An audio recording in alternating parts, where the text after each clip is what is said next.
اب اسی طرح دوسری بات، ان بچوں کے لیے ناظرے کی اہمیت جن بچوں کو لوگ حفظ کرانا چاہتے ہیں۔ اس معاملے میں لوگ بہت غلطی کرتے ہیں اور مدرسوں میں بھی رجوع ہوتے رہتے ہیں، اور ان کے ذہن میں ناظرے کا کوئی تصور نہیں ہے۔ وہ سمجھتے ہیں کہ مدرسے میں لائیں گے تو 2 سال میں یا 3 سال میں حفظ ہو جائے گا، اور ان کے ذہن میں ناظرہ ہے ہی نہیں۔ تو جو لوگ اپنے بچوں کو حفظ کرانے کا شوق رکھتے ہوں تو ان کو یہ سمجھ لینا چاہیے کہ پہلا جو اسٹیج ہے، پہلا جو مرحلہ ہے، وہ ہے ناظرہ اچھا کرنے کا، تجوید صحیح ہو، ناظرے میں روانی ہو، اس کے بغیر حفظ نہیں ہوتا۔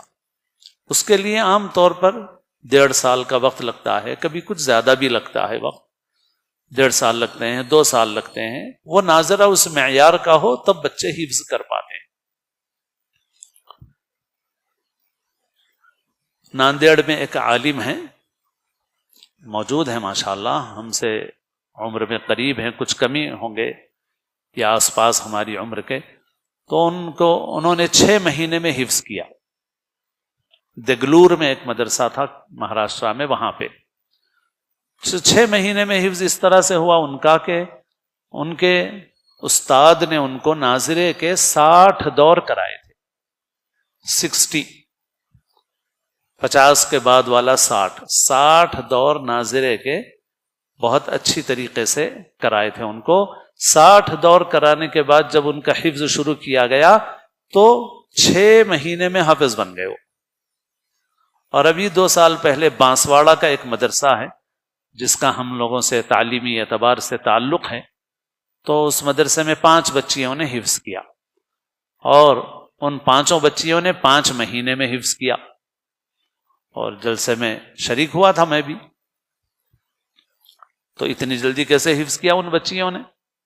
تو ہوا یہ کہ لاک ڈاؤن کے دوران جو اس مدرسے کے ناظم ہیں، ماشاءاللہ نیک صالح آدمی ہیں، تو انہوں نے بچیوں سے کہا کہ دیکھو لاک ڈاؤن میں جو وقت ملا تو میں نے اتنا قرآن پڑھا، تم لوگ کتنا قرآن پڑھے؟ الحمدللہ میرے تو اتنے دور ہوئے، اتنے قرآن شریف ہوئے۔ تو بچیوں کو بھی شوق ہوا استاد کو دیکھ کر کے، اور بچیوں نے یہ طے کیا کہ اب ہم بھی زیادہ سے زیادہ قرآن پڑھیں گے۔ تو اس زمانے میں تو فون پہ ہی رابطہ ہوتا رہا بچیوں کا ایک دوسرے سے، سہیلیوں سے، اور ان لوگوں نے آپس میں ایک کمپٹیشن اور مسابقت کے طور پہ زیادہ سے زیادہ قرآن پڑھنا شروع کیا۔ میرے اتنے قرآن ہو گئے، میرے اتنے قرآن ہو گئے۔ تو اب ان میں ایک کمپٹیشن چلتا رہا، یہ لاک ڈاؤن کے دوران چلتا رہا۔ اب جب مدرسہ معمول پہ آیا اور معمول کے مطابق مدرسہ شروع ہوا تو ان بچیوں نے کہا کہ ہم حفظ کرنا چاہ رہے ہیں۔ تو استاد نے کہا ٹھیک ہے کر لو، حفظ کر لو۔ تو ان بچیوں نے حفظ شروع کیا۔ جب حفظ شروع کیا تو اتنا سبق سنایا کہ استاد بھی حیران ہو گئے، 5 مہینے میں حفظ ہو گیا ان کا۔ وجہ اس کی یہ تھی کہ ان بچیوں نے ناظرہ قرآن شریف کثرت کے ساتھ پڑھا۔ تو اس سے بہت سے سرپرست غافل ہیں۔ اس کا نقصان یہ ہوتا ہے کہ بہت سے بچے حفظ میں ان کے رکاوٹ ہو جاتی ہے۔ بعض لوگ خوش ہو جاتے ہیں کہ حفظ شروع ہو گیا مگر ناظرہ پختہ نہیں ہے، ناظرہ پختہ نہیں ہے، حفظ شروع کر دیا تو دل خوش ہو جائے گا، مگر بچے کی پڑھائی تیزی کے ساتھ آگے نہیں بڑھے گی۔ اور حافظ بننا کوئی فرض نہیں ہے، حافظ نہ بننے پر کوئی گناہ نہیں ہے۔ کوئی گناہ ہے کیا؟ کوئی حافظ نہیں بنا تو گناہ ہے؟ نہیں ہے۔ لیکن تجوید کے ساتھ، صحت کے ساتھ قرآن شریف نہیں پڑھنا گناہ۔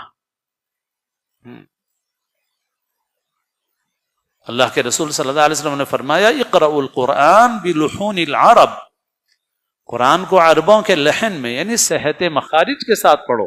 ہا نکالو، عین نکالو، قاف نکالو، یعنی کہ ہا کی جگہ ہا پڑھ دیا، عین کی جگہ حمزہ پڑھ دیا، ایسا نہیں۔ عرب جیسا تلفظ ادا کرتے ہیں ویسا تلفظ ادا کرو۔ تو جو ناظرہ صحت اور تجوید کے ساتھ نہیں پڑھے گا وہ خلاف ورزی کر رہا ہے۔ تو حافظ بننا تو فرض نہیں ہے، مگر صحیح طریقے سے قرآن مجید پڑھنا یہ ہر مسلمان کے لیے ضروری ہے۔ اور اتنی تجوید ضروری ہے کہ جس سے کم حروف صحیح ادا ہو جائے۔ تو لوگوں کو حفظ کا تو بہت شوق ہے، مگر تجوید اور ناظرے کی طرف جو توجہ ہونی چاہیے وہ توجہ نہیں ہے، اور اس سے بچوں کو بہت نقصان بھی ہوتا ہے۔ اسی وجہ سے ہم لوگ یہ کہتے ہیں کہ پہلے چاہے اسکول کے ساتھ پڑھے بچہ، مگر بچہ پہلے قاعدہ اچھی طرح پڑھ لے، ناظرہ اچھی طرح پڑھے۔ جب ناظرے میں پرفیکٹ ہو جائے پھر اس کے بعد اس کو حفظ کے لیے فارغ کیا جائے، اسکول کو گیپ دینا ہے تو گیپ دیا جائے، مگر وہ اس وقت جب اس کا ناظرے کا کام مکمل ہو۔ لیکن اس سلسلے میں لوگ ناواقفیت کی وجہ سے اپنا نقصان کرتے ہیں، بچوں کا نقصان کرتے ہیں۔ بہرحال یہ ایک بات جو بچوں کے متعلق بھی تھی وہ عرض کر دی، اور اصل مقصود تو وہ بات ہے جو میں نے پہلے عرض کی ہے کہ ہر مسلمان کو اپنا قرآن مجید سے تعلق بڑھانا چاہیے، اور بڑی عمر کے لوگ بھی کسی کے پاس جا کر سیکھ سکتے ہیں تو ان کو سیکھنا چاہیے، اپنی تجوید اچھی بنانا چاہیے، ناظرہ اچھا بنانا چاہیے، تاکہ تیزی کے ساتھ قرآن پڑھنا آئے، اور قرآن مجید کی تلاوت کا کثرت سے اہتمام کرنا چاہیے، اور اپنے تمام بچوں کو، چاہے وہ اسکول کی لائن میں ہو، کسی لائن میں ہو، ان تمام بچوں کو اس اعتبار سے پختہ بنا دینا چاہیے۔ انشاءاللہ اگر ان کو قرآن اچھا پڑھنا آئے گا، قرآن کی تلاوت کا ذوق رہے گا، قرآن کی تلاوت کے عادی رہیں گے، تو انشاءاللہ یہ تلاوت ان کے ایمان کے لیے محافظ ثابت ہوگی انشاءاللہ، اور وہ ہر قسم کے فتنوں سے، گمراہیوں سے انشاءاللہ محفوظ رہیں گے۔